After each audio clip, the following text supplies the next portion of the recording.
everybody. It is September the 11th. We're reading Robert Greene's The Daily Laws, and today's title is The Warrior's Creed.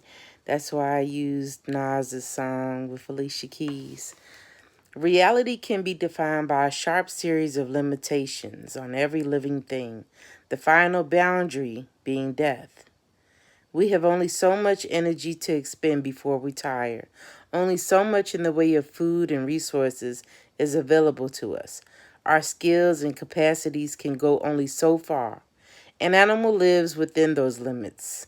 It does not try to fly higher or run faster or expend endless energy amassing a pile of food, for that would exhaust it and leave it vulnerable to attack. It simply tries to make the most of what it has. A cat, for instance, instinctively practices an economy of motion and gesture, never wasting effort. People who live in poverty, similarly, are acutely aware of their limits, forced to make the most of what they have. They are endlessly inventive. Necessity has a powerful effect on their creativity.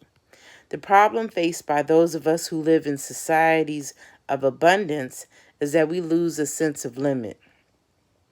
Abundance makes us rich in dreams, for in dreams there are no limits, but it makes us poor in reality. It makes us soft and decent, bored with what we have and in need of constant shocks to remind us that we are alive. In life, you must be a warrior. And war requires realism. While others may find beauty in endless dreams, warriors find it in reality, in awareness of limits, in making the most of what they have. Like the cat, they look for the perfect economy of motion and gesture, the way to give their blows of greatest force with the least expenditure of effort. Their awareness that their days are numbered, that they could die any time, grounds them in reality. There are things they can never do, talents they will never have, lofty goals they will never reach. That hardly bothers them. Warriors focus on what they do have, the strengths that they do possess, and that they must use creatively.